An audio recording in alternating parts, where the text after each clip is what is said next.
Assalamualaikum warahmatullahi wabarakatuh. Waalaikumsalam warahmatullahi wabarakatuh. Bagaimana keadaan Bapak? Alhamdulillah baik Pak. Sudah makan tadi siang? Sudah Pak. Dan tidak ada? Ada semua Pak. Ada semuanya. Oke. Sudah siap untuk belajar? Siap Pak. Nah, materi kita pada sore hari ini yaitu mengenai Quran surat An-Nahl ayat 78. Bunyinya itu Bismillahirrahmanirrahim. Wallahu akhrajakum min butuni ummahatikum la ta'lamuna syai'an wa ja'ala lakumus sam'a wal absara wal afidah la'allakum tashkurun. Artinya di sini, dan Allah mengeluarkan kamu dari perut ibumu dalam keadaan kamu tidak mengetahui apapun, dan Dia memberimu pendengaran, penglihatan, dan hati nurani agar kamu bersyukur.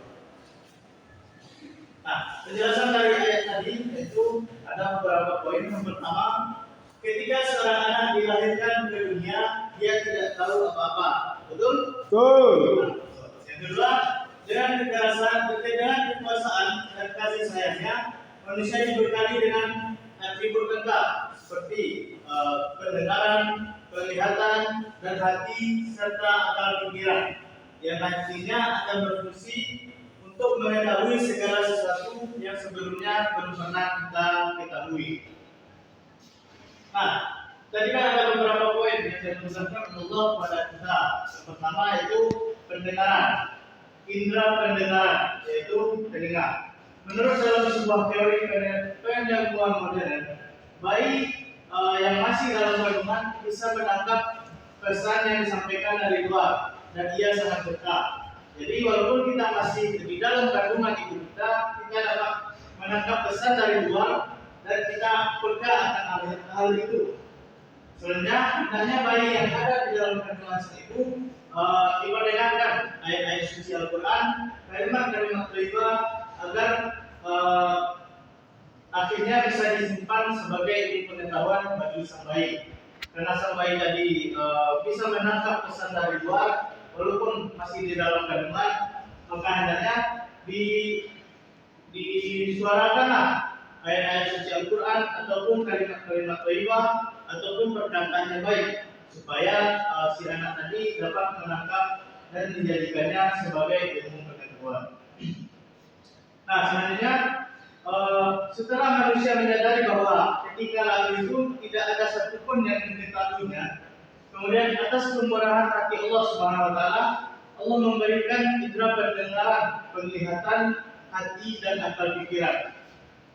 Nah, kan kita sudah diberi pendengaran, penglihatan, hati dan pikiran, maka hendaklah itu mendorong kita untuk selalu bersyukur kepada Allah Subhanahu Wa Taala.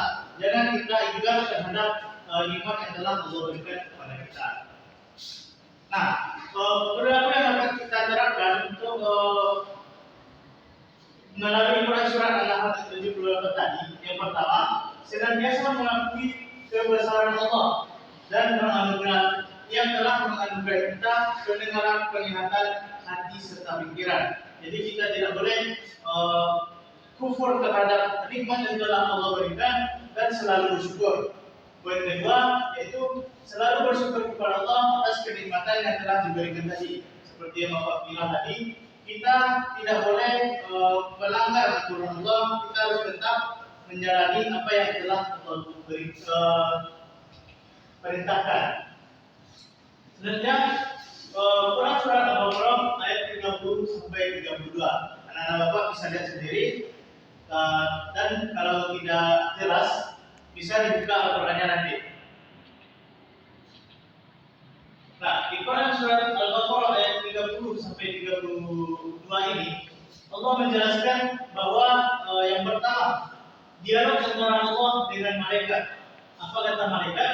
Mengapa manusia yang dijadikan khalifah di muka bumi ini Allah? Kata malaikat seperti itu.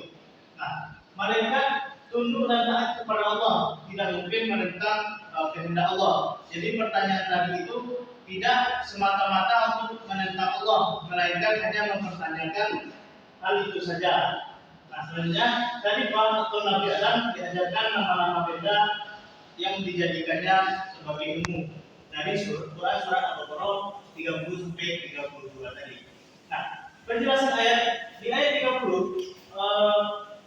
disampaikan bahwa sebelum Allah SWT menciptakan manusia yang pertama, yakni Nabi Adam, hal tersebut sudah disampaikan kepada para malaikat. Jadi sebelum Allah menciptakan Nabi Adam, Allah menyampaikan dulu kepada malaikat bahwa dirinya akan menjadikan Nabi Adam ini khalifah di muka bumi sebagai pemimpin di muka bumi. Nah, arti khalifah ini sendiri yaitu pengganti yang menggantikan atau yang datang sesudah siapa yang datang. Nah, ketika Allah menyampaikan firman ini, malaikat segera berkata, mengapa engkau menjadikan Adam sebagai khalifah di bumi ini, Allah? Nah, apakah bukankah manusia itu membuat kerusakan ataupun kerusuhan? Tetapi kenapa masih engkau jadikan manusia itu sebagai pemimpin di muka bumi ini? Itulah pertanyaan dari malaikat.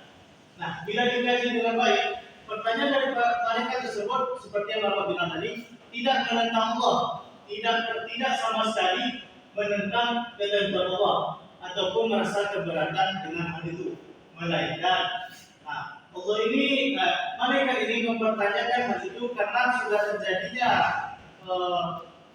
terjadi kerusakan yang dilakukan oleh manusia. Oleh karena itu, malaikat tidak yakin terhadap manusia ini sebagai khalifah di muka bumi, bukan keputusan Allah yang menjadikan manusia tadi khalifah.